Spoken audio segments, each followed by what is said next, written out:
적폐청산의 살을 잃었다. 조선동아일보의 창간 100년을 맞아서 저희 국민TV 김준일의 핫식스에서 조선동아 최악의 오보, 엄선한 오보를 선정해서 배틀을 시키는 프로그램을 만들었습니다. 요즘 뭐 핫하신 분이죠. 방송인 노정열 씨 나왔습니다. 안녕하세요. 네, 반갑습니다. 예. 요즘 바쁘시잖아요. 적폐청산 하셔야 돼서. 그러니까요. 예, 여기서도 적폐, 저기서도 적폐. 이놈의 적폐는 언제 다 청산이 될까요? 코로나가 이런 적폐들을 싹 휩쓸고 갔으면 좋겠는데 예. 우리 코로나와도 싸워야 되고 또 우리 내부의 적폐와도 싸워야 돼서 힘들긴 한데 제가 준일 씨 만나서 몇 번 얘기했지만 1945년 해방되기 전에 35년 일제 치하에서 그 치열한 독립운동하고 목숨 바치던 분 중에 뭐 윤동주 시인같이 광복을 못 보고 돌아가신 분도 너무나 많아요. 예. 그분들의 심정을 생각하면 저희가 그래도 전 세계에서 어떻게 저렇게 87년도에는 화염병도 던지고 돌멩이도 던졌지만 4년 전에 그 1,200~300만 명이 6개월 동안 그렇게 평화적으로 하면서도 무도한 권력을 끌어내렸고 그 다음에 이렇게 보궐선거로 대통령 새로 뽑고 물론 뭐 일부 국민들 중에 아쉬운 것도 있겠지만 객관적으로 봐도 한 190여 개 국가 중에서 확진 대비 이 치명률, 치사율 보면 굉장히 잘하고 있다는 것은 기정사실이 있기 때문에 좀 긍지를 가져도 좋고 그래서 저는 2007년 태안 앞바다 그게 사실 삼성중공업과 허베이 스피리트호 사건이에요 원래는. 맞죠. 예. 태안을 갖다 붙이면 안 되는데 저도 그래서 지금 바꿔 부릅니다만 그때 100만 명이 넘는 국민들이 정말 의백의 정신이 살아난 것이고 요즘에도 자기 있는 재산 없는 재산 마스크 사라고 던지고 하는 분들 자기 마스크 괜찮다고 이렇게 양보하는 분들 보면서 대한민국이 정말 뭐 우리 재밌는 홍보 동영상에서 참 이상한 나라라고 그러는데 우리는 이상한 나라가 아니라 이상적인 나라고요. 참 이상한 나라는 미국이 좀 참 이상한 나라 같아요. 네. 코로나가 급등하는데 총기를 사재기 하고 있기 때문에 이상한 나라 같습니다. 아무튼 예. 준일 씨랑 저랑 이렇게 월요일 날 저녁에 하는 이유는 100년을 맞이했다고 아직도 민족진이 뭐 아니면 주류 신문이니 정론지라고 떠버리고 있지만 세력이 많이 약해졌긴 했습니다. 그죠? 이 대한민국 수많은 주류 신문 가운데 여전히 우리 국민들에게 도움이 안 되는 조동아리를 아직도 다물지 않고 있는 조선일보, 동아일보를 언론 적폐라고 생각하고 몇 가지 팩트에 근거해서 여러분과 함께 청산의 살을 잃었다. 나쁜 언론 적폐 청산하려고 제가 자료를 준비하고 있습니다. 예. 오늘 지난주에는 쓰지 않았던 안경을 쓰시고 나왔어요. 이게 뭔가 소년 탐정 김전예 같은 약간 그런 느낌이에요. 코난인가? 코난이 이런 준일 동그란 씨도 안경 쓰시니까 몇 개 있잖아요. 근데 고위층이 예. 맨날 같은 안경 쓰지 말고 안경이라도 좀 바꿔봐라. 그렇군요. 좀 신선한 느낌을 갖고자 여러분께 새로운 안경을 쓰고 왔습니다. 알겠습니다. 자, 오늘 볼 내용은 어떤 거 준비를 하셨나요? 이게 참 이거 할 때마다 저희가 언론계 이만희대 전강훈이라고 저희가 이름을 붙였잖아요. 누가 더 나쁠까? 100년 역사 동안에 조선일보가 나쁠까? 동아일보가 더 나쁠까? 바람 유발. 뒷목 잡으시고 그 다음에 이렇게 약간 몸 워밍업 하신 다음에 보시겠습니다. 사실 100년 동안의 그 나쁜 적폐 사실들을 하자면 수만 개가 있기 때문에 그러니까요. 저희가 그래도 백선이라고 해서 뽑은 것 중에서 다시 또 토너먼트를 올리지 않습니까? 그러니까요. 대통령 선거에서 진보 보수 혹은 뭐 중도의 입장을 갖는 것은 너무나 당연하고 또 필요하기도 합니다. 그러나 어느 정도의 정도가 있다.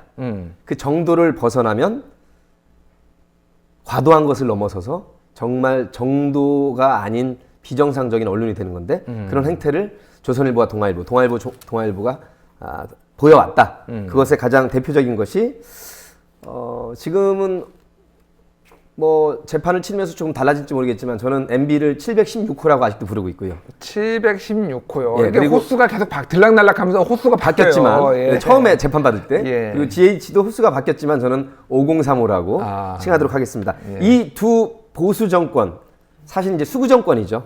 이 수구 정권을 만들기 위해서 얼마나 조선 동아일보가 정말 그야말로 일제시대에 천황의 아부하고 천황과 함께 했듯이 이 716호 MB와 503호 GH를 속된 말로 빨아줬는지 정말로 명운을 걸고 빨아줬는지를 오늘 분석해 보도록 하겠습니다. 자, 노골적인 선거 개입, 노골적인 선거 개입을 통해서 대통령 만들기에 몰두했던 조선일보, 동아일보를 오늘 살펴볼 건데요. 그럼 어느 뭐 언론이든 뭐 선거에 대해서 논평을 할 수가 있고 또 비판을 하거나 지지를 할 수는 있습니다. 다만 그게 도에 지나치고 노골적으로 정치 권력을 만들기 위해 없는 사실을 만들어내거나 그러면 안 되잖아요. 근데 오늘 가져오신 내용은 그냥 정상적인 언론의 범주를 넘어선 거를 지금 가져오신 거잖아요. 그렇습니다. 그렇군요. 알겠습니다. 정상적인 범주를 넘어서서 본인들이 정상에 우뚝 서고자 한 예. 언론 권력이 되고자 몸부림쳤던 기록들입니다. 2007년도 한번 대선을 가보도록 2007년 하겠습니다. 대선, 예, 한번 보도록 하죠. 2007년 대선에 무슨 일이 있었죠? 예, 이때 노무현 대통령이 이제 바톤 타치를 해야 되는데 예. 후계자 구도가 이제 민주당 계열에서 좀 복잡하단했습니다만 결국에는 대통합 민주신당이라는 이름으로 당내 조직세가 그래도 가장 강했던 정동영 후보가 등장하게 됩니다. 저기 1번 보시면 예. 빅3 중에서 가장 조직력이 강했던 민주계열에서는 정동영 후보가 나서게 됩니다. 1번을 받죠. 당연히 여당 후보였으니까. 예. 그리고 당시 한나라당에는 빅3가 있었어요.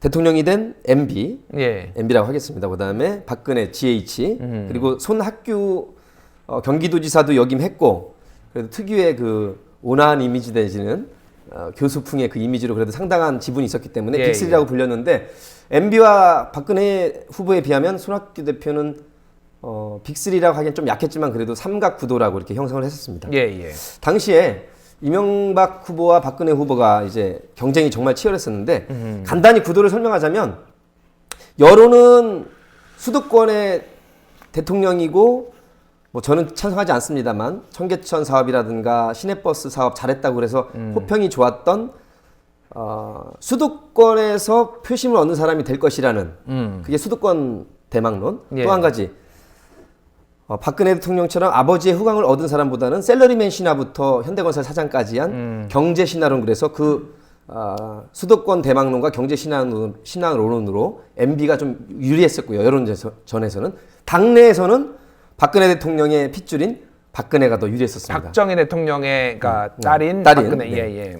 결국 그렇게 잘 나가다가 당시에 2006년 10월에 북한의 1차 핵실험으로 인해서 어떤 사람들이 이렇게 생각합니다.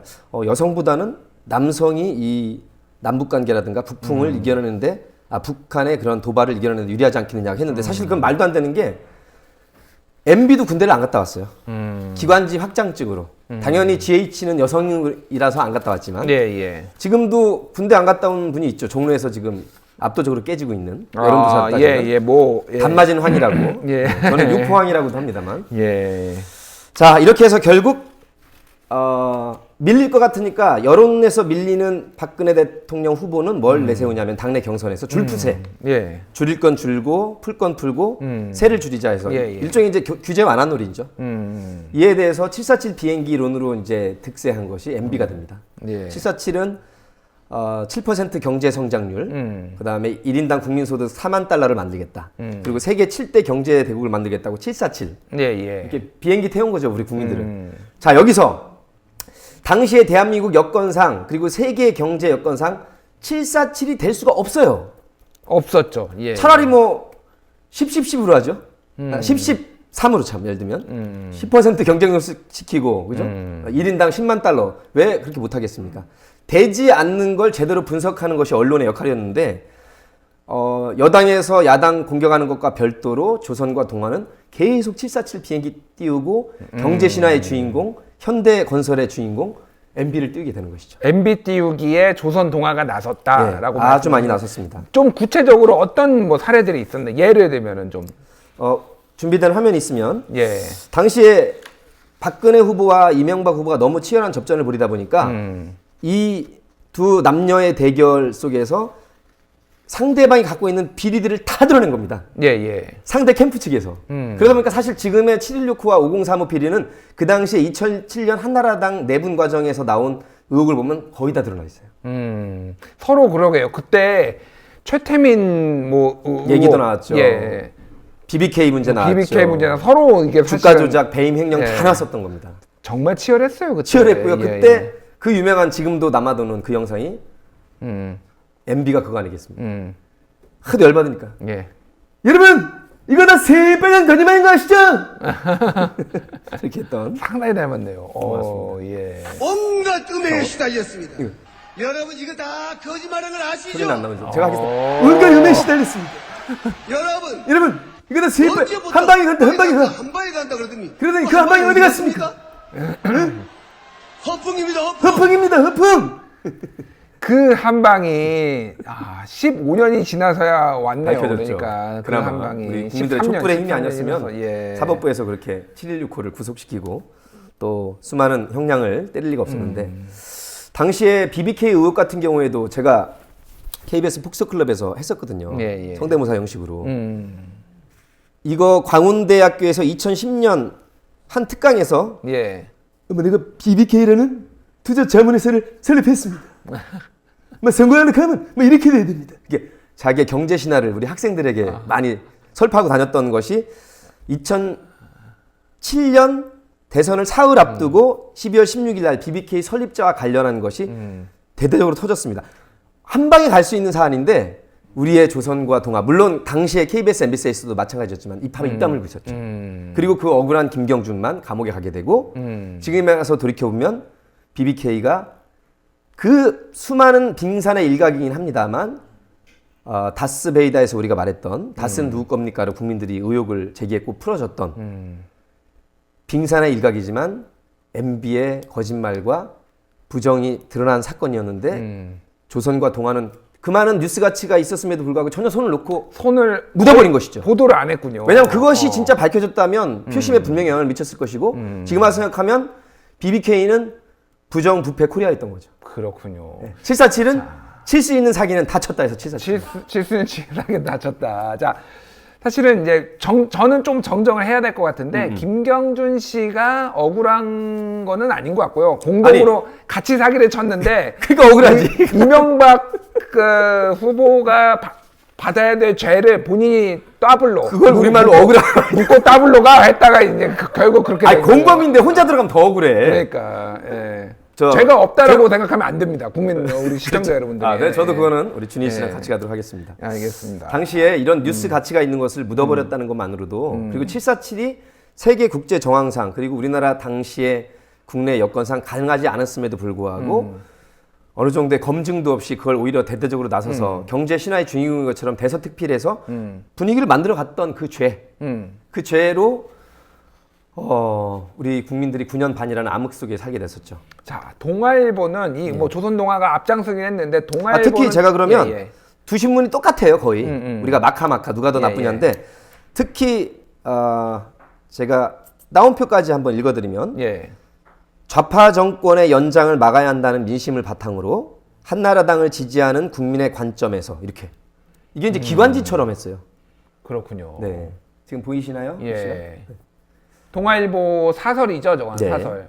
특히 이명박 박근혜는 정권 교체의 동지라는 생각 해본 적 있나? 그래서 서로 싸우지 말고 힘을 합쳐가지고 무조건 정권 교체해야 된다라는 거는 이제 훈수를 둔 거네요, 그러니까. 그 당시에는 어쨌든 이 수구 정권을 유지해야만 본인들의 언론 예. 권력을 유지할 수 있었기 때문에 특히 동아일보 사설에서 당시에 이제 여권도 조금의 갈라졌었어요. 김한길 걔가 나왔다가 나중에는 대통합 민주신당으로 단일화 할 수밖에 없었던 흐름이 예, 있었는데 예. 여길 두고 누더기 신당. 누더기 신당이다. 네. 예. 자, 누더기 신당보다 차라리 열린 우리당이 낫다. 그러니까 노골적인 편가를 해야만 적을 분열시켜야만 자기들이 말하는 수구 세력이 하나가 돼서 민주 세력에 대항해서 이명박이든 박근혜든 하나가 되라 싸울 때는.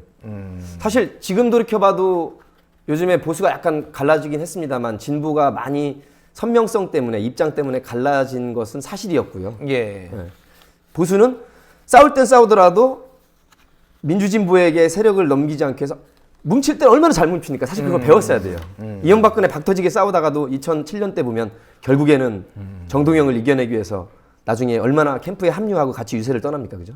그런 건 배워야 됐다 그런 생각이 들고요. 자, 그래서 어쨌든 결국에는 예. 2007년 12월에 이명박이 MB가 당선이 됩니다. 사실 정동영 후보와 비교하면 22%가 차이 나기 때문에 압도적인 건 맞아요. 압도적이었네요. 사실 예. 그때 보면. 그러나 이 투표율 자체가 그렇게 높지 않았고요.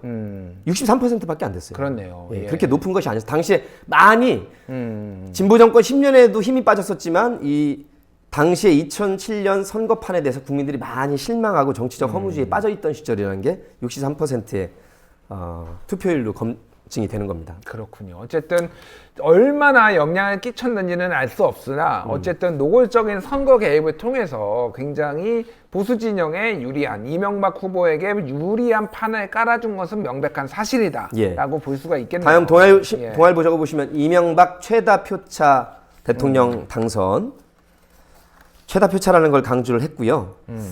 우리 글쎄 중도라고 할 수 있을까요? 다음 경향신문 걸 보시면 그냥 이명박 당선 보수의 신보수 시대로 이 정도의 제목으로 당시에 선거 결과를 이렇게 말을 했습니다. 알겠습니다. 자, 다음 뉴스로 한번 가보도록 하죠. 다음 뉴스는 2012년 대선을 준비해 오셨어요. 네, 이건 이제 18대 대선인데요. 예, 예.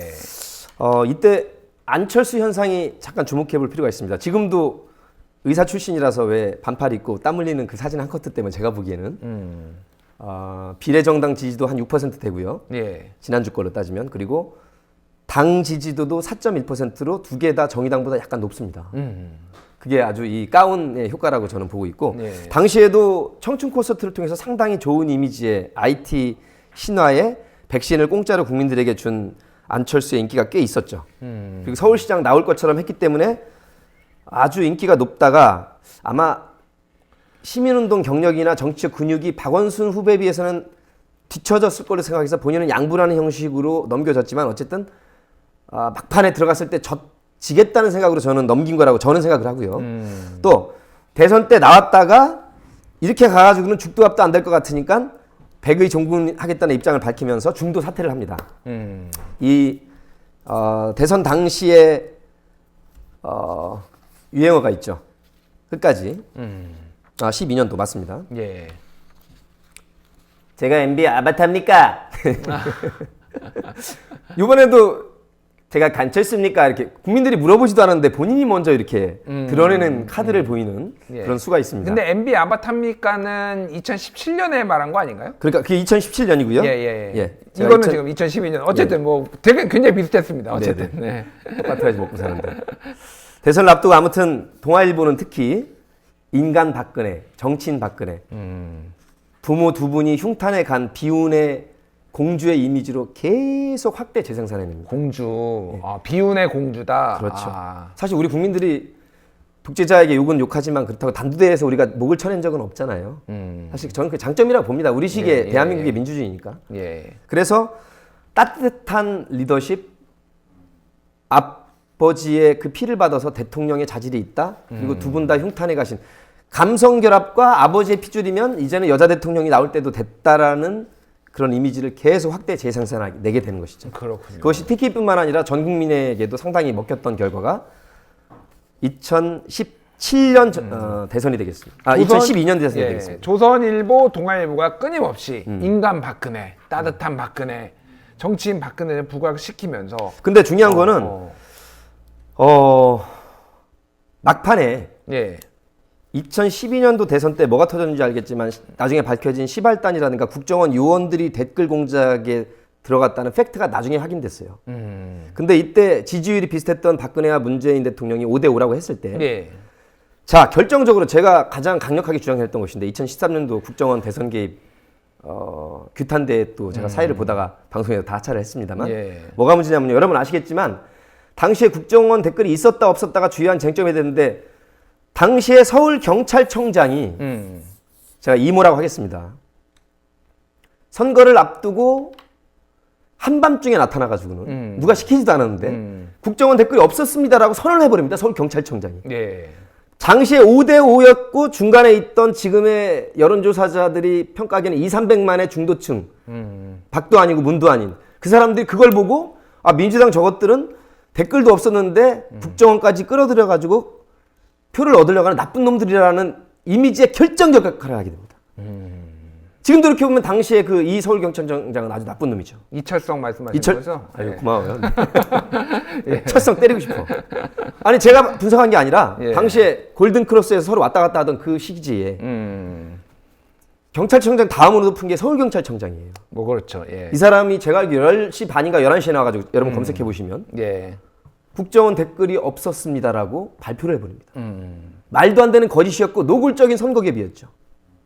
그래 사실은 나중에 국정원 댓글 개입이니 투표 부정이니 약간 석연치 않은 거는 두 번째 문제고 가장 중요한 5대5의 민심에서 서울경찰청장이 아마 있었다는 걸 알면서도 덮으려고 왜냐하면 자기에게는 박근혜가 돼야지 다음 자기의 명운이 걸렸겠죠. 예. 사실 그 정도면 제대로 된 언론이라면 집중 포화를 했어야 됩니다. 무슨 소리냐. 이렇게도 증거가 나오고 있군데. 사실 저는 그게 부정선거라고 보는 거죠. 그렇군요. 예, 나중에 그래서 제가 규탄대 때 사회를 많이 봤습니다만.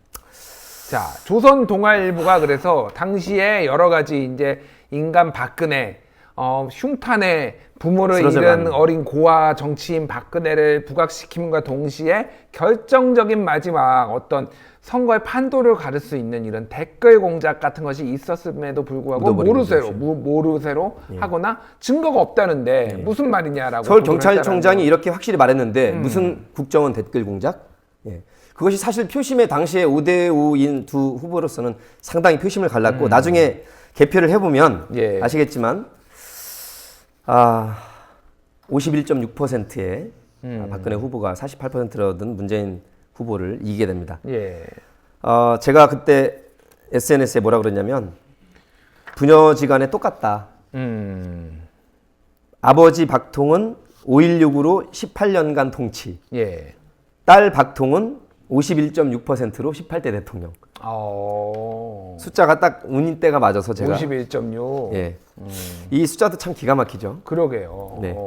그렇네요. 돌이켜보니 그렇습니다. 자, 어쨌든 대통령으로 당선이 됐고 그 이후에도 이 조선일보와 동아일보는 끊임없이 예. 박근혜 대통령은 세월호 참사가 있었음에도 불구하고 사실 이 비호를 후에 말할 거 하고, 제가 예, 딱 두 가지 말할게요. 중국어 몇 마디 한 거 가지고 외국어에 능통한 것처럼 분명히 얘기를 했고요. 이 주디오 신문과 일부 언론도 그랬습니다. 패션 그 비싼 돈 갈아입는 거를 패션 리더십이라고 또 포장을 했습니다. 혈세가 몇백만 원씩 들어가는 건 얘기도 안 하고. 만약에 진보에서 혹시 몇 개 갈아입었으면 난리가 났을 거예요. 그렇게 할 대통령도 없었지만 그렇게 할 영부인도 없었고. 제가 제일 황당한 게 프랑스어와 중국어에 능통한 사람으로 몰고 가는 거. 말도 안 되는 얘기입니다. 검증도 안 해봤어요. 그 당시에도 이미 최순실한테 조종당했던 1+1 대통령이지 않았습니까? 나중에 밝혀진 걸로 따지면.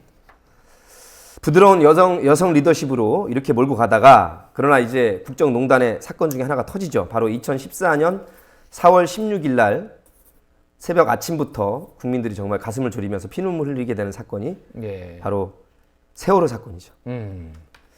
자, 세월호는 제가 보기에는 최순실 국정농단과 더불어 2014년 4월 16일 아침에 오후까지 하루 종일 생방송으로 배가 가라져 가고 있는데 구하는 흉내만 났지 실제 구하지 않는 걸 보고 뭐지? 그 의아해하는 그 트라우마가 가슴속에 남아서 4년 전에 2016년 17년 촛불을 들었다고 봅니다. 저는. 제정신을 살 수가 없어요. 그렇지 않습니까? 그렇죠. 서서히 가라앉아가는 그 배에 당장 폭발로 뭐 죽는 것도 아닌데 이 세월호의 진실 규명을 해야 지금 우리가 코로나에 대해서 국가가 있다는 것을 국민들이 체험하고 있듯이 당시에도 국가가 있다는 것, 안전이 있다는 것을 할 최고 책임자 컨트롤 타워가 청와대도 아닌다는 말을 할 뿐만 아니라 대변인이 그래서 진상조사를 하려고 하는데 조선일보가 사설에서 이런 얘기를 합니다. 세월호 특조위 대통령의 행적이나 캐라고 혈세를 쏟은 줄 아나. 그렇군요. 예, 이제 와서 특조위가 대통령 행적부터 조사하겠다고 해서 어떤 새로운 사실이 나올 수 있는지 의문이다. 그럼 당연히 사실이 나오죠. 뭘 조사를 해야 되나요? 그러면 특조위는 확 조사불라. 예. 아이, 지 특조위는 저의 욕입니다. 예. 지금도 아직 명백하게 밝혀지지 않았어요. 예. 왜냐하면 지금도 보시겠지만 N번방 수사 명쾌하라는 이거에 대해서 가장 힘센 최고의 대통령들, 검사들 지금 안 움직이고 있잖아요. 당연히 특조위만 가지고 안 돼요. 경찰과 검찰에서 제대로 안 하면 특조위가 힘이 없습니다. 강제 수사권이 없기 때문에. 예. 그러면 당연히 대통령의 가장 중요한 국정 책임자로서의 당일날 7시간 행적 조사하는 건 당연한 거죠. 제가 또 당시에 예. 저 루게릭병 해서 아이스 세븐 운동이 한창인데 제가 예. 저는 아이스 세븐 합시다 그래서 무슨 아이스 세븐? 아침 10시 반부터 오후 5시 반 7시간 동안 가장 중요한 그 황금 시간 동안에 골든타임 시간에 한 번도 안 나타난 유선전화로 명령만 하고 안 나타난 박근혜 대통령 어디 있었냐. 우리에게는 그 진실 규명이 필요하다 그래서 제가 아이스 세븐 대신에 진실 세븐 그걸 규명하고자 제가 혼자 광화문 앞에서 아이스 세븐이 뭔가 아이스 버킷 챌린지 그 챌린지인데 예. 저는 얼어붙은 시간 7시간을 규명해라 그래서 제가 7시간을 아침 AM 10시 반 오후 중대본에 나타나서 아니 구명조끼를 맸는데 그렇게 발견하기 힘듭니까? 그 헛소리 했던 예. 그거 밝혀야 된다. 왜냐하면 거기에 진실이 있잖아요. 예. 제가 여기까지 말씀드립니다. 김기춘이 뭔가 국정원 댓글 공작으로 인해서 국민의 상당수가 선거 부정 혹은 부정선거에 대한 여파 나라가 아직도 제대로 안 잡혀갔을 때 뭔가 영웅으로 만들고 싶어 했던 뭐가 있었습니다. 여기까지 말씀드릴게요. 알겠습니다. 예. 네, 나중에 밝혀질 겁니다. 왜냐하면 그거는 이제 너무 이제 우리가 주제가 넓어지면 안 되니까. 왜냐하면 예. 어쨌든 그렇기 때문에 중요한 것인데 이거를 조선일보에서 대통령 행적이나 캐라고 당연히 행적을 캐야지만 진실이 규명이 되죠. 맞습니다. 예. 예. 자, 저희가 이 초반에 공지를 했어야 되는데 저희가 네. 투표로 이 코너를 결정을 해요. 어디가 더 나쁜 보도인지를 결정을 하게 됩니다. 그래서 참 나쁜 방송인 것 같아요. 아니요, 좋은 방송이에요. 이만희가 나쁘냐, 정강훈이 나쁘냐, 그거 어떻게 알아요? 머리 그래도 하나 골라야 됩니다. 자, 둘 다 예. 자웅동체예요. 똑같아요. 조선일보나 동아일보는 둘 다 수구 대통령을 만들기 위해서 뉴스 가치가 있는 것들은 하나도 파헤치지 않고 선전하게 바빴다. 예. 기관지 역할을 했다. 한 가지, 둘 다. 그 다음에 세월호에 대해서 둘 다 세월호 특조위가 쓸데없이 왜 대통령의 과거 행적이나 캐냐라고 덮는데 일조를 했다. 자, 그 중에서도 특별히 이제 동아일보 기사는 이명박 후보를 당선시키기 위해 누더기 신당이다라고 민주당을 이제 공격한 요 사설이고, 두 번째는 조선일보. 세월호 특조위가 시작되니까 대통령 뒤낙해라고 지금 특조위 한 거냐라고 사설을 썼어요. 둘 다 사설입니다. 사설이 길었네요. 예, 사설이 길었어요. 맞아요. 길게 아, 설명을 이거 했는데 참. 그 당시 역사적 배경을 좀 설명을 드리느라고 1번과 2번 동아와 조선 중에서 선택을 해주시면은 저희가 집계를 해가지고 어느 게 더 나쁜 보도인지를 저희가 발표를 하도록 하겠습니다. 이거 자, 저희가 할 때마다 웃긴 게 둘 예. 다 아주 사악하고 나쁜 언론의 본보기인데 여기서 더 나쁜 걸 찾자니까 참 아니요, 그래도 마음이 우리는 안 좋아요. 현미경으로 뭉뚱그려서 다 나쁜 놈 하면 안 되고 그 중에서 더 그중에서도, 나쁜 놈, 네. 그 중에서 점점 제가 더 보기엔 나쁜 놈 찾아야 돼요. 생명에 관한 거기 때문에 저는 예. 제 입장을 늘 말씀드리니까 세월호 특조위가 대통령 행적이나 캐라고 있는 줄 아냐. 당연히 대통령의 행위를 캐야지. 당시에 해양수산부 장관, 대통령 비서실장이었던 김기춘, 그다음에 국무총리였던 정우원이 어떤 일들을 제대로 했는가 안 했는가, 직무유기에 소진이 없는가를 제대로 밝혀내는 것이 너무나 당연한 일이죠. 그런 걸 이렇게 까뭉개가면서 생명을 유린하는 이런 언사를 퍼부은 거에 대해서 저는 참을 수가 없어서 이번에는 조선일보. 발음이 좀 강했습니다. 자, 조선일보. 예. 그래서 세월호 특조위 대통령 행정이나 캐라고 혈세 쏟은 줄 아냐, 이 사설을 이제 선택하셨는데 저런 것 때문에 차명진 같은 애들이 나와서 징하게 울어먹는다. 거기에 일부 동조하는 국민들 이제 그만 좀 해라. 경제 얼어 죽겠는데 아직도 세월호냐? 세월호가 밥 먹이냐? 이런 말을 하게 한 대표적 장본인들이 저런 동아 조선의 저런 제목으로 뽑고 국민들을 이제는 잊고 뭐 미래로 가자. 요새 미래라고 내어건 당들이 많잖아요. 자, 저는 근데 생각이 좀 달라요. 왜냐하면은 좀 선거철이잖아요.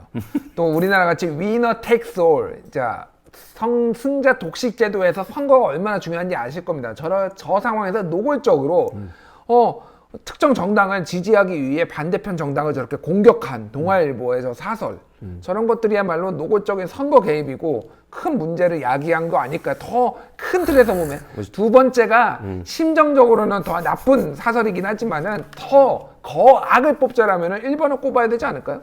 준희 씨랑 저랑 한 번도 같이 간 적 없죠. 일부러. 네, 우리가 이런 방송입니다. 자, 저는 2번, 예. 준희 씨는 1번. 저는 1번입니다. 예. 자, 우리 국민TV 애청자분들의 생각은 자, 어떤지 보시고요. 사실은 오늘 다 집계가 됐나요? 집계하고 있는 중, 집계가 됐답니다. 지금 마카를 투표해주는 시간. 마카 투표를 해주는 시간이었습니다. 자, 요즘에 그래도 저희 SNS 방송들이 있고 민주 진보 진영의 방송들도 그래도 몇십만짜리도 있고 저희도 10만 넘고 이래서 예전보다 많이 약화됐어요, 사실은. 자, 많아요. 그럼요. 그래도 제가 끝까지 이 거악의 폐해성을 알려서 더 힘이 없게 해야죠. 네. They go low, we go high. 오늘 영어가 Today English became 됐습니다. 오늘 영어가 됐네. 됐습니다. 예. 그들은 낮게 가더라도 우리는 높게 가야 됩니다. 예. 가급적이면 비속어는 쓰지 않고 우리가 품위 있게 얘기를 하도록 하죠. 자, 결과 2주의 최악의 보도, 조선과 동아 어느 게 최악의 보도인지 밝혀주시죠. 짜잔. 조선일보 역시 세월호 특조위 너무 이게 우리 트라우마예요. 트라우마. 우리 가슴속에 영원한 진짜 응어리로 남아 있죠. 예, 압도적으로 입원이 많았다고 합니다. 심지어 제가 뭐 이긴 건 아니고요. 여러분께서도 아마 이 생명과 관련된 304명의 국민이 수장되는 가운데 책임을 방기한 당시의 박근혜 정부와 그것을 진상을 밝혀서 다시는 이런 일이 없도록 하자는데 죄뿌리는 조선일보의 이 거악에 대해서 참을 수가 없는 거죠. 오늘 부상으로 조선일보 함부로 드리도록 하겠습니다. 아이씨! 네, 조선일보 집에서 휴지로 잘 쓰시길 바라고요. 그거 부상으로 주면 부상 입는 수가 있어요. 이 코너가 폐지된다면은 결국은 우리 노정열님의 아재 개그 때문인 걸로 아시면 되겠습니다. 지금까지 청산의 살얼이었다 노정열님이었습니다. 감사합니다. 감사합니다.